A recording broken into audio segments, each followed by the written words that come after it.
Welcome to episode 8 of the Pressure Point Dojo. I'm Chris Thomas, your host, and I'm the chief instructor of the Kyushu Jitsu Kenkyukai. Thank you for joining me. My teacher, George Dillman, and I wrote a number of books together which covered the technical features of the things that I am sharing with you here on the Pressure Point Dojo. And it was back in the early 90s we had written our first 2 books. They'd been published, they'd been selling well, and I get a phone call from my teacher. He said, I want to start working on our 3rd book. I'm going to come over and we'll start shooting pictures the week after next. Now, that was kind of unusual in the sense that I usually didn't shoot any pictures until I'd really planned things out. Part of the reason for that was simply cost. We had to shoot in film back then, and film was expensive. But if you know my teacher, you know that once he's got his mind set, that's what happens. And so sure enough, week after next, there he was. He came over to my home where in the basement I had a large studio that I used for shooting pictures that I used in magazine articles and in our books. And we spent several days shooting pictures. The thing is, he said, I want to do the book on tuite, or tuite jitsu, the grappling aspect, the joint manipulation aspect that we've talked about previously. And I wasn't ready because, to be honest, I came out of a very traditional karate background where the idea of joint locking and joint manipulation wasn't a thing. I was all about hitting. And so I really was drawn to Kyushu Jitsu because there's a lot of hitting involved. But I wasn't so comfortable with the tuite aspects. So it was a little terrifying because I thought, okay, I understand basic tuite, I can do it, but I'm not sure I can do it well enough to write about. But we spent days shooting pictures. And when we were done, and everyone had left, I laid all of the photos on the floor of my studio with little walkways in between groups of pictures. They were clumped by technique. And I stared at them until I began to see the relationship between different things. The result of that was this book, which is entitled Advanced Pressure Point Grappling Tuite. But the really important thing about this book is not all of the great techniques that are in here, but rather the fact that in order to write it well, I knew that I had to be able to articulate principles that could be reproduced by others. And so thinking about the things that I've observed my teacher doing, things that I was discovering myself as I was practicing tuite, I articulated 9 principles of tuite. And when I teach them, people get better. And so I want to share them with you. Now, this is going to take us a few episodes because I'm not going to share all 9 in one episode. We'll cover 1 or more each episode for the next couple of episodes until we get through all 9. Trust me, it is worth your time to learn this content. So let's go into the master class.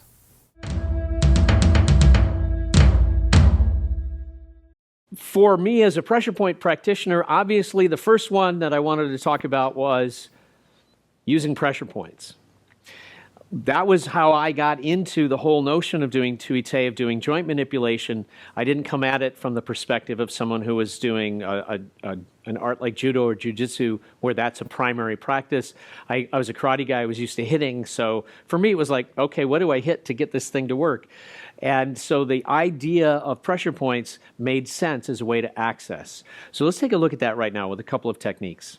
When we talk about using pressure points, we kind of have 2 ideas in mind. One is that we'll sometimes say it this way: attack a point to attack a joint to attack a point. Pressure points will release the joints and make the joint function. And when we teach this one, we almost always will go with armbar. If I take an arm like this and I have it bent and he's strong and he is strong, I can bang on him all I want and I can't make this thing work. But if I activate the pressure point, which is triple warmer 10, which is located in the tendon. By the way, pressure points are activated in different ways. This is a pressure point which is only activated by rubbing. You saw me hitting, didn't do anything. If I rub it, it releases. Now what it's actually releasing is not so much his elbow, it actually releases his shoulder. If you watch this, the shoulder starts to kick out. The elbow then releases because by rubbing this point, I'm tricking the spinal reflex into believing that the tendon is tearing. So I want to attack the joint, but to get there, I have to use a pressure point. So since we're talking about rubbing and hit points, let me make that observation again so you can see the distinction. Here, I'm rubbing, and I'm using the bone of my forearm, and I'm kind of doing this sort of a wiggling motion. You can also do it here with your knuckle, but that was always, Professor J was incredible at doing this. He would grab gi and then use this rubbing action right here to put this pressure on.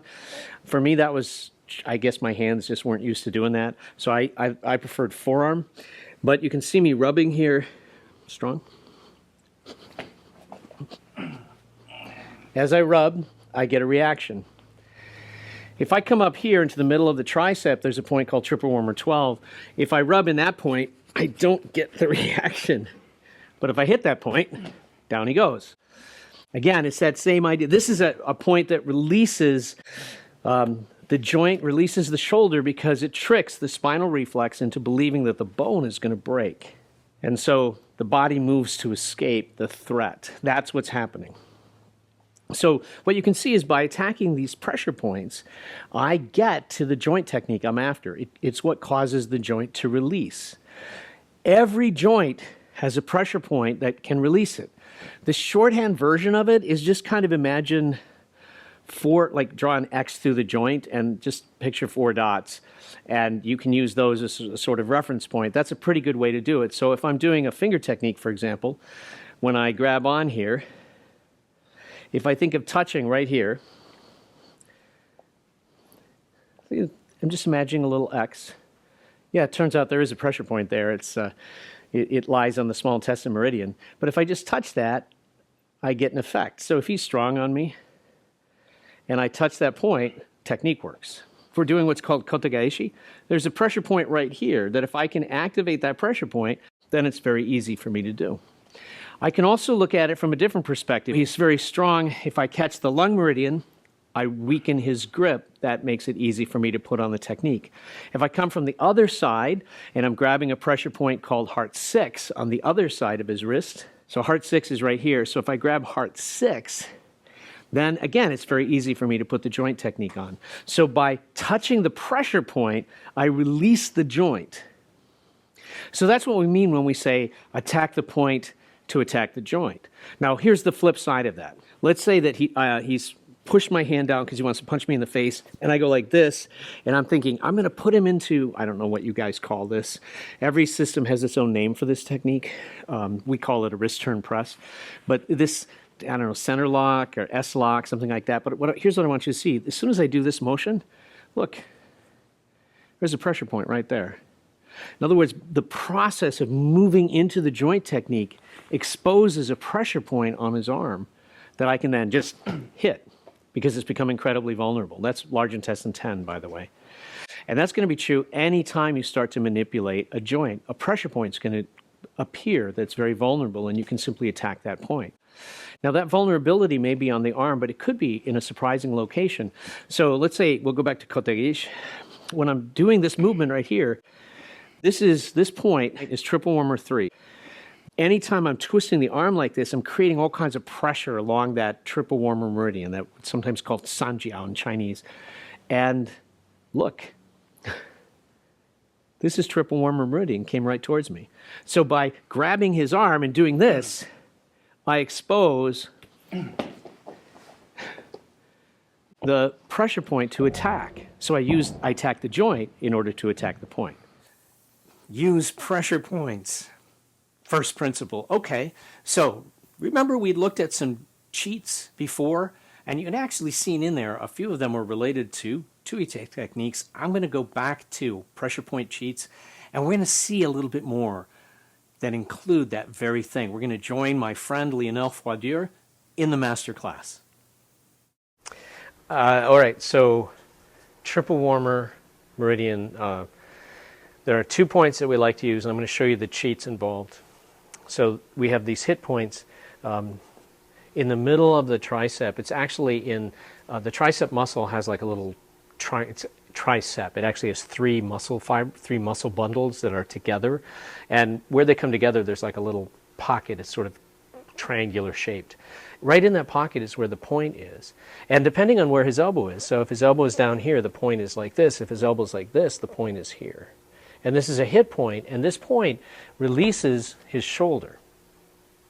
And we strike in the direction of the bone. The reason it does this is because this is one of those strain receptors in the bone itself, the fusiform fiber. So when I hit that point directly into the bone, what you'll see is the shoulder releases. Now, once the shoulder releases, then it's very easy to manipulate the elbow. Now, I'm going to show you the cheats, though. This is very important. The direction is this way, but I used to do a cheat a lot. I still do this cheat a lot. First, one of the things that I would do when I'm demonstrating this is I would use this prominence here on my ulna because I have a kind of a bumpy, not everyone has this, but this is, for me, this is a little prominent point, the styloid process here, very like this. So I would come not in, but with a slightly rising motion so that would hook into the point. So that was the first thing I would do to cheat, was I'd get that little hook in there. Then second, I would, see, if you just take an arm and you raise it like this, you just loosened up that shoulder. If at the same time you take this hand and go like this, you just loosened up that shoulder.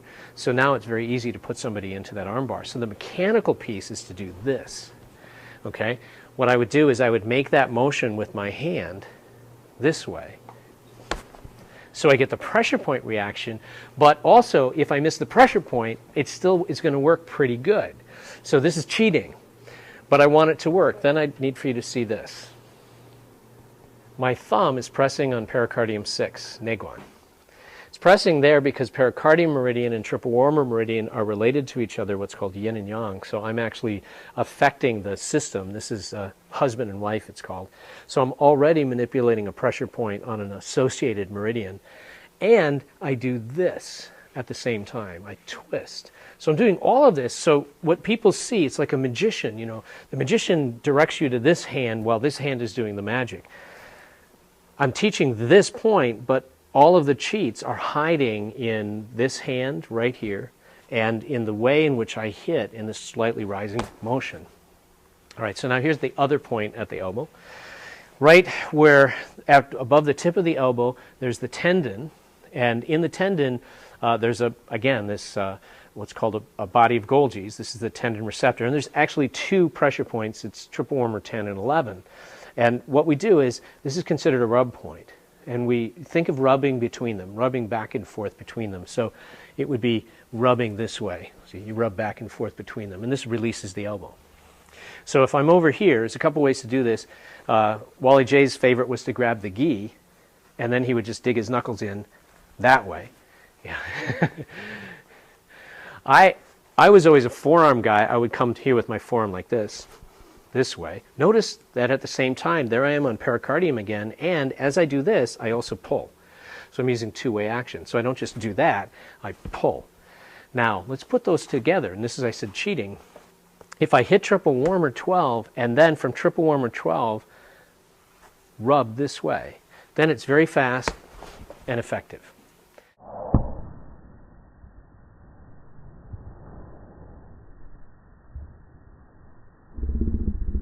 Yeah, and so what's happening is we're actually manipulating two different joints.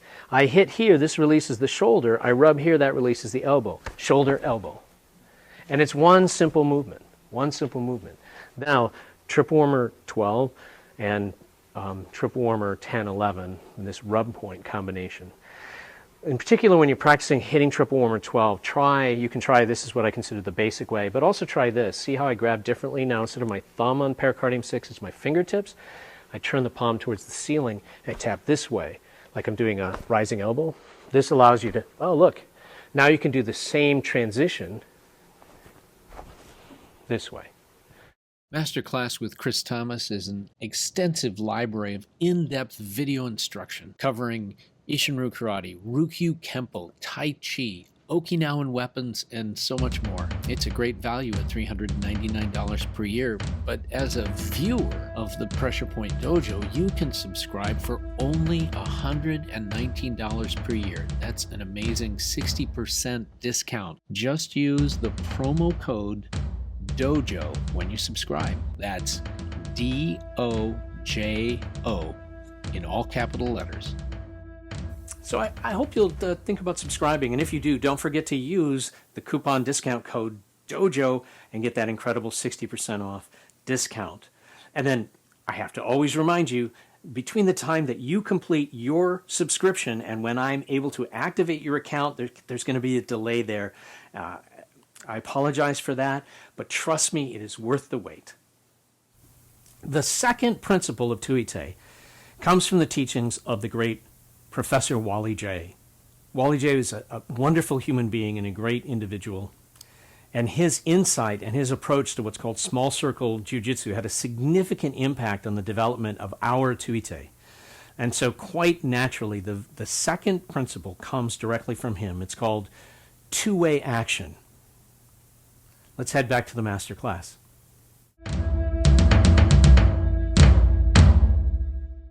So let's say that I'm trying to do an armbar. And I'm going to do a kind of armbar that I would never do, but it's for demonstration purposes. So I'm locking them up here. Now I'm going to do, this is one-way action. See?